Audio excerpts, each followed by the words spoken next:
Estaremos aqui neste momento narrando para deixar registrado o que foi deixado na revista ID, tudo para a glória de Deus.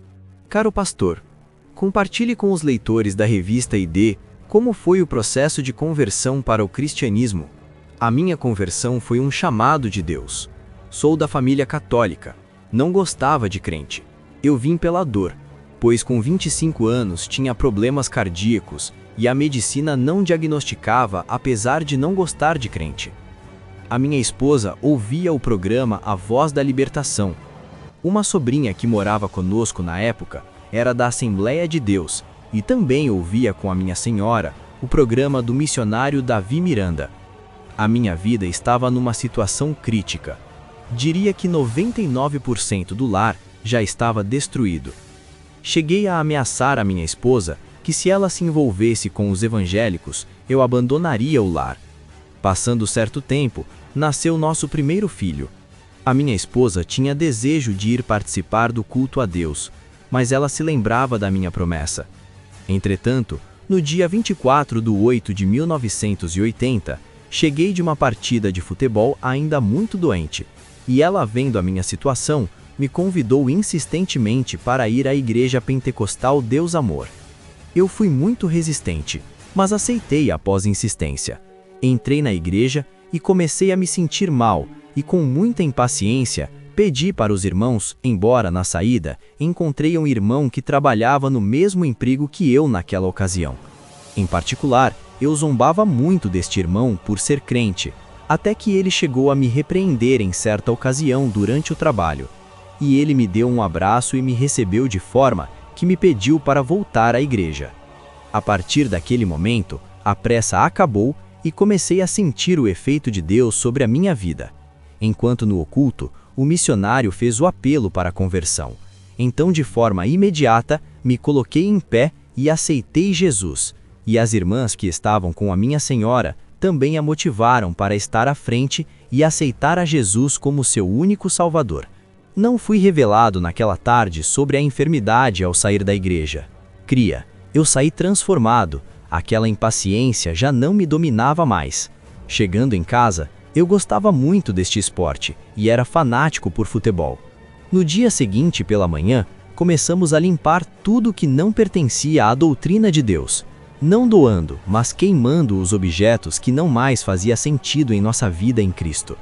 A partir daí, a paz do Senhor Jesus entrou em nosso lar e a graça de Deus entrou, com 26 anos servindo. Como foi o dia a dia após a conversão, chegando a ter a responsabilidade de hoje como um país inteiro, que é o Peru? Quando aceitei a Jesus, antes de ser batizado nas águas, eu já trabalhava na comissão de visita do Grajaú 1.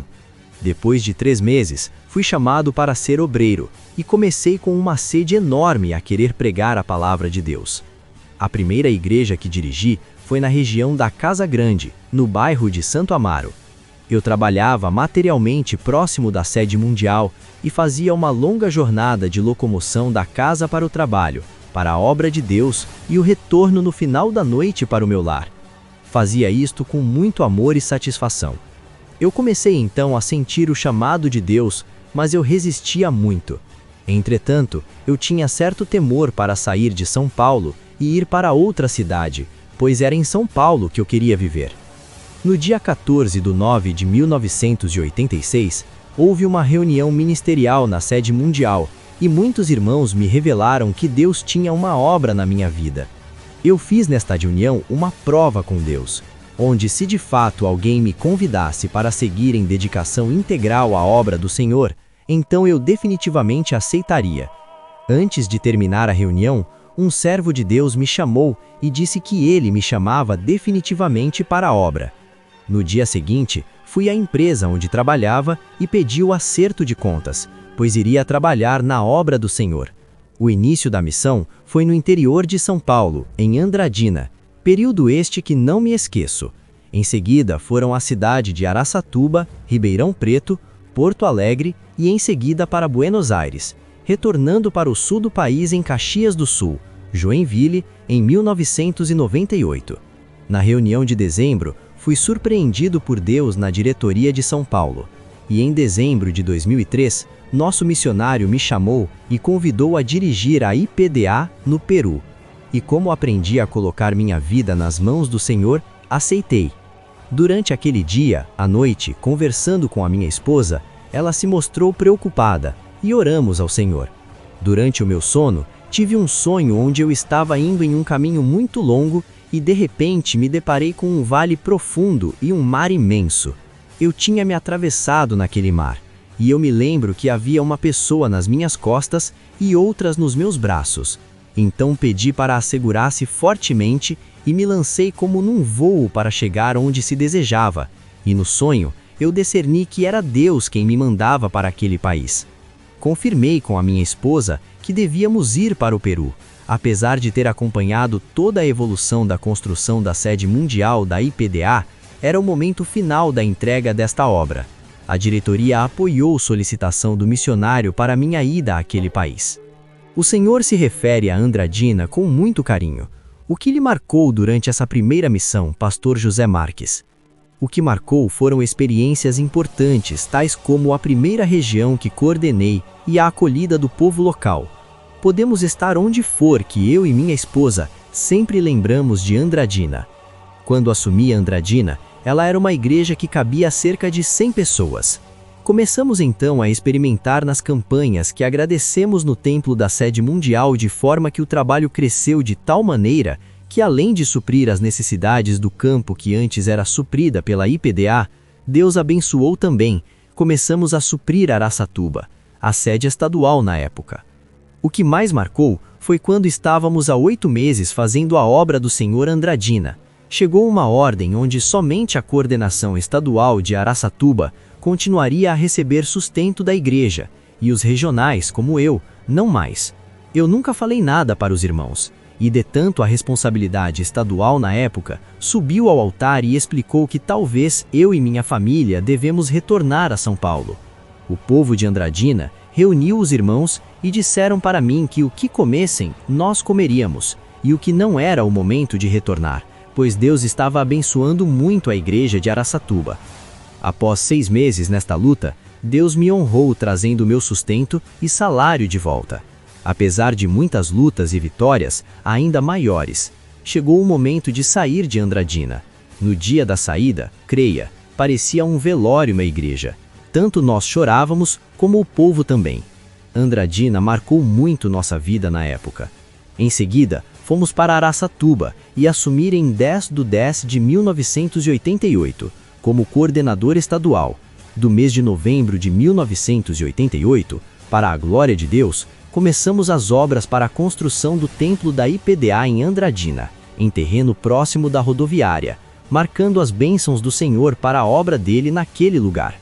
E hoje o pastor José Marques tem a sua vida em Deus, dedicando também ao Peru.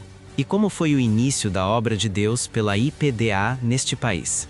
A obra de Deus Amor no Peru é muito bonita, e a IPDA chegou em 1989 em pleno terrorismo, com muitos servos de Deus ameaçados, a ponto daquele lugar o acontecimento da praça de Motocaba no ano de 1º de 11 de 1989, quando um missionário sofreu atentado. Para lembrar o acontecimento, a praça estava tomada pela multidão e a organização terrorista Sendero Luminoso lançou bombas com mortes e ferimentos a muitos. O mais bonito é que estava em jejum e oração, por conta ao terrorismo, não tiveram êxito no objetivo final, que era de 100% do massacre dos que estavam ali. Deus guardou seu povo de uma forma maravilhosa, e este fato ficou marcado na história da IPDA no país. Foi a partir daí que começou a prosperidade da igreja, pois ela entrou na doutrina do Senhor, jejum e oração, de forma que hoje podemos dizer que o Peru é um país de paz. Como está a penetração da igreja no Peru? A IPDA tem igrejas em cerca de 80% da cidade do país. Isso significa que em cerca de 124 departamentos, nós temos obreiros suficientes para manter a obra no país. Vários evangelistas do Peru e da América do Sul nos ajudam a manter viva e renovada a chama de Deus, pois muitos têm ido nos visitar e ajudar nas campanhas e concentrações.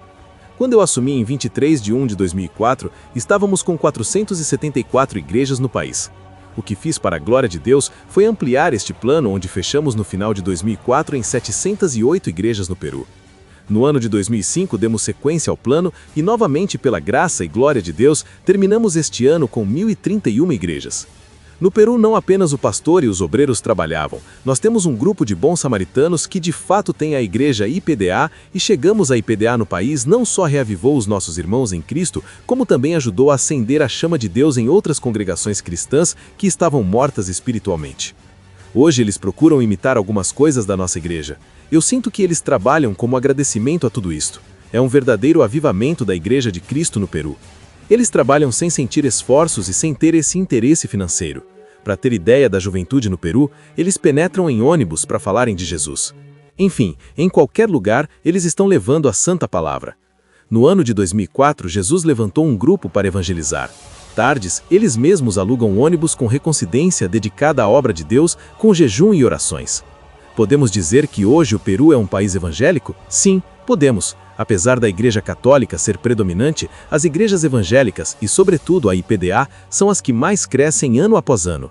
É importante lembrar que temos mais liberdade no Brasil que no Peru. Há um órgão governamental que controla as igrejas não católicas, onde a auditoria e renovação anual do documento da nossa igreja não chega a ser repreensivo. A IPDA é a única que lota estádios sem precisar estar se unindo com outras igrejas. Tem realizado várias concentrações na Praça do Touro, com cerca de 40 mil pessoas. Estamos preparando para 10 de dezembro uma concentração com o pastor Lourival e a cantora Débora no Estádio Nacional. Estou seguro que, para a glória de Deus, esta campanha será um sucesso. Pastor, aproveitando que a entrevista está finalizando, gostaria que o senhor deixasse uma mensagem e ânimo para os nossos irmãos que estão na obra de Deus. Eu costumo dizer aos obreiros que trabalham comigo, se ainda não foram provados, então que se preparem, pois o serão.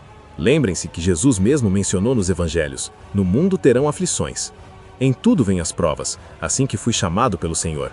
Tive uma prova muito grande com uma filha de 2 meses que faleceu com um problema bronquial pulmonar em poucos dias. Toda pessoa aceita Jesus tem o objetivo de ser salvo por ele.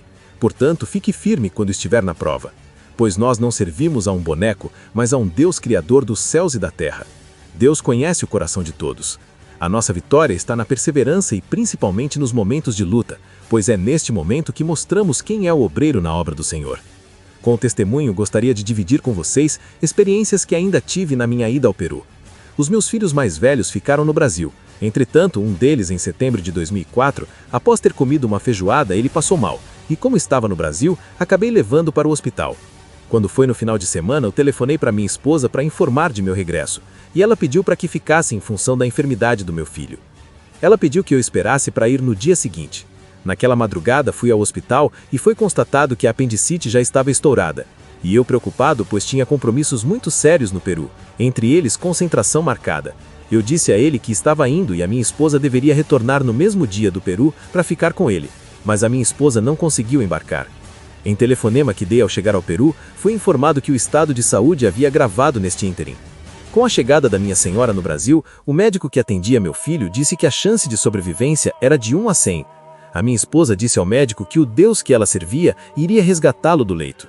O médico estava prevendo que era necessário mais uma cirurgia. Foi necessário mais uma cirurgia e neste momento ele faz um concerto com Deus. E ele disse à mãe que se o Senhor o salvasse, ele iria para com os pais ao Peru. Graças ao bom Deus, ele conseguiu suportar. Mas esta cirurgia, em 3 meses, já estava no Peru fazendo a obra de Deus Nosso Senhor. Apesar da minha decisão de tê-lo deixado na maca na primeira operação, ele foi revelado por uma serva de Deus que ele estava moldando para deixar o vaso pronto para a obra. Portanto, que eu não me preocupasse. Mesmo hoje, ainda temos as nossas provas, certos também da vitória em Cristo. E para os irmãos no Peru, qual é a mensagem que o pastor deixa? Gostaria de deixar também informado o projeto que Deus inspirou para que este ano de 2006, chamando o projeto 1 para 1. Para a glória de Deus, para cada congregação aberta, abriremos mais uma igreja. Deste modo, praticamente aumentaremos o número da IPDA até o final deste ano. Estamos também em fase de aquisição de um cinema em Trujillo e, portanto, teremos uma sede própria nesta importante região para a obra de Deus.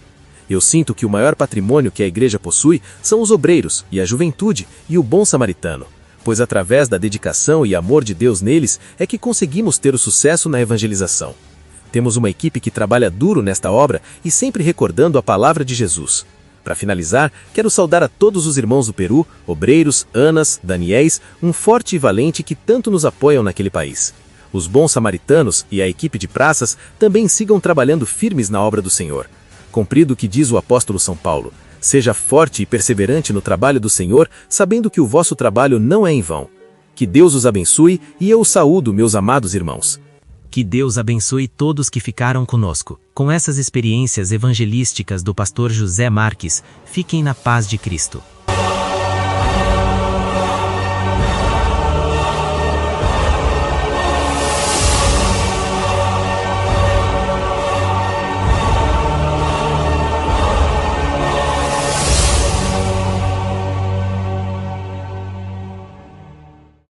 Se inscreva e ative o sininho para receber as notificações de mais vídeos. Compartilhe.